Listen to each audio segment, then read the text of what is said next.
Welcome to Step 2, the 7 Steps to Business Certainty. This one is on team building and recruitment, the essential ingredients to leverage your efforts in business. Your number one role as a business owner is to not be a super technician where you are all-knowing on all aspects of doing the work in your business, but to leverage by becoming a great leader and teacher. By becoming a great leader and teacher, if you can teach everyone in your business to do what you do as well as you do, you make yourself redundant. Is that something that you like the sound of? Once you start this process, then it's about teaching your teachers, i.e. your supervisors and managers, to also teach and lead their team, their followers, with humility. Humility is an overlooked ingredient of long-term business success, but I believe it's a major ingredient of phenomenal long-term success in business. Humility is about being on the same level as your employees. It's recognizing that true leaders are there to serve their followers, so that you win for yourself by giving and empowering others. The opposite of humility is arrogance. And this can come easily with something as simple as a job title, where employees can become too self-important. Preventing this needs to come from the top by leading by example with humility. And another way to prevent that is to apply this proven principle. Happy people are productive people. What's your happiness strategy if this is true? Sharing points of view in weekly team meetings leads to team harmony and increased productivity. Commonality leads to unity. Attitude determines altitude in business. How are your team members' attitudes? This is a critical people skill all business owners need to leverage their time to end their busyness. How can you spot a good attitude before you hire them is the million-dollar question. Does a poor attitude cost you and your business? Have you ever put a cost to you of poor attitude staff? For example, losing a client, doing a lot of rework, and more importantly, your own time being wasted by checking up on staff and seeing if they're doing their job properly. All this prevents you from working on your business. So what's the cost of that? Are you too busy to make real money in life because you're not focusing on this word? What's the cost of you of a poor attitude? What's the opportunity cost of not developing an idea that you have to grow your business? Do you have $1 million idea that can't be developed because you don't have time? Can you see the true cost of not understanding good attitudes and hiring future staff based on them? I believe it's an essential skill in business to be able to determine good attitude people before you hire them, not 1, 2, or 3 or 4 months after you have hired them. It's cost you a fortune in time and money to find that out afterwards. Let's talk about how to identify a good attitude. Here's a brilliant tip. You don't need to ask or remind your employee of their job more than 2 times. Which means that you don't have to say, this is your job, you're meant to do that, or why didn't you do this if it hasn't been done. This is a simple but extremely effective guide about good attitudes. You see, good attitude people have their mind on the job. They're paying attention to what their job is and they're trying to develop themselves in that role.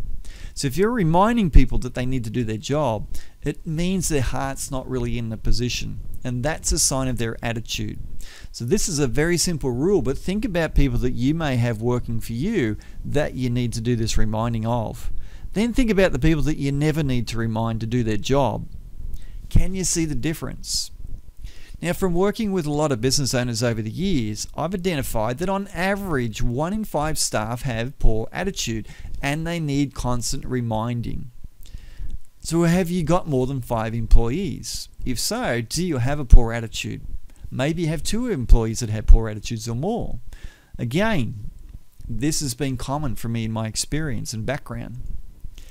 How do all your staff rate on this? Are they costing you time, as in checking up on them, and therefore a lot of dollars?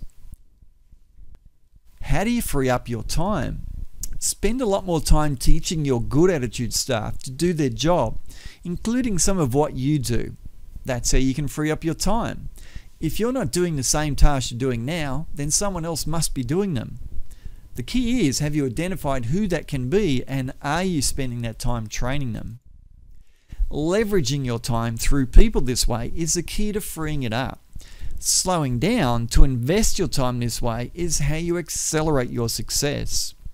You see, when business owners tell me how busy they are, I can talk to them 3 months or 6 months or 12 months or 24 months later, and they're still saying exactly the same thing. Yet, if they allocated half an hour a week or half an hour a day to start training people that they could leverage through to delegate to, they would have freed up an enormous amount of time very, very rapidly in the space of months. Think about how you could apply that strategy and that thinking to your business. Now let's take a sneak peek of the advanced training. This is about a personality profiling tool that you may or may not have seen before. What it is where people tend to be more outgoing or reserved. If they're more outgoing, it means they're like runners. They're multitasking, they're starting things, they're initiating things, they're getting into things, and they're doing lots of same things at the same time. And they're what we call the dominant or influence profiles. They're great at starting, but they're not so great at finishing and attention to detail, which is what the reserved people are more about. They're slower, they're methodical, they're quality orientated, and they like to finish things and do one thing at a time. That's the compliant, steady people. The dominant and compliant people are also task orientated, which means they prefer to work on their own independently. And then we have the influence or steady people, and these people like to work with people and work in a team environment. So my question to you is, business owner, are you more outgoing or more reserved? Are you more task or more people orientated? Now those two simple questions helps you to identify which of these four you are. You have strengths and you have weaknesses in how you run your business. You can't be great at everything, and everyone has a very strong one singular or sometimes two profiles that are way above the others as far as your emphasis of your behavior.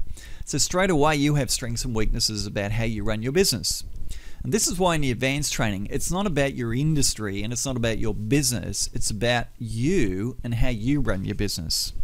Because I've worked with people, a lot of people in the same industry sometimes, and I've found their businesses have different problems and different needs.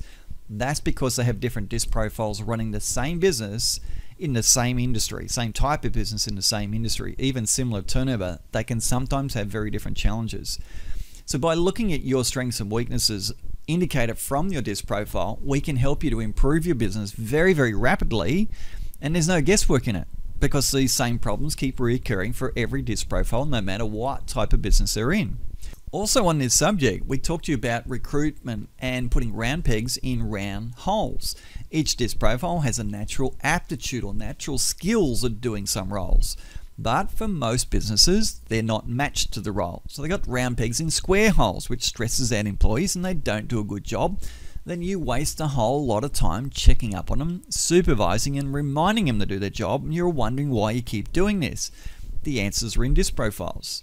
You use it in sales because each of the profiles is kind of irritating for the other three, which means you're naturally good at selling to one profile and you're kind of not very good at selling to any of the others, and this applies to your salespeople or even the people that answer the phone. And you know this yourself, you've rung businesses and felt like hanging up just from listening to their greeting. That's because you didn't like their disc profile, and that's what the indicator was. Or it could be other reasons relating.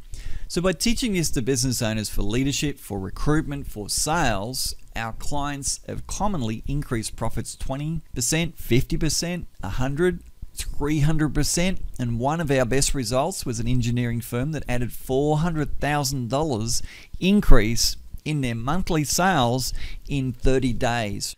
So this is all part of the advanced training, what we're going to talk about on disc profiles. Now here's an example of a result of applying disc profiles with something we talked about earlier, which is team meetings. He said, by disc profiling my team and talking about it in a team meeting, my team's productive hours went up 50% the next week. In other words, his employees did 50% more work for exactly what he was paying them already. So that's a 50% increase in net profit in a week. And that's what Jeff said as a result of learning this in the advanced training. So look at the profit potential in your business just from learning this one skill. Do you get frustrated by people that you have as employees? Do you get frustrated by customers? Well, that frustration can dissipate by learning this, because people become very predictable when you know a lot about them. The frustration is because you don't understand why they're doing what they do. And when you improve your people skills, it becomes obvious why they're going to do what they do, even before you get them to do something. So if you like the sound of that, let's talk about the advanced training. Let's get you started. Let's start removing that frustration that you have. Show you how to hire great attitude people that have an ideal disc profile matched to the role in your business, and then they just hit the ground running, and then they give you that peace of mind that you always wanted, that reduction of frustration and stress, and the freeing up of your time by having good quality people around you, where together everyone is achieving more. What's next? Step 3, the magic of measuring. This is about how to find strategies to increase your profits that cost you zero. No cost strategies to increase your profits rapidly. You'll be amazed at how many ways that there are to do this. This is a major focus of the advanced training, and we'll give you a snapshot to see how easy that is. So would you like to have double or triple or maybe even quadruple the amount of cash in your bank and the profits that your business enjoys right now? Because these are achievable outcomes and what our clients are commonly achieving from the advanced training. You'll see more on the video newsletters and get webinar invitations when you subscribe to this video training. So if you aren't subscribed, I suggest you do that now. Go to profittransformations.com, enter your name and email, and you'll get more of this great information and be invited to our webinars and live training, and also occasional ebooks that we release as well through our subscribers. So do that now if you haven't already, and I'll talk to you on the next video.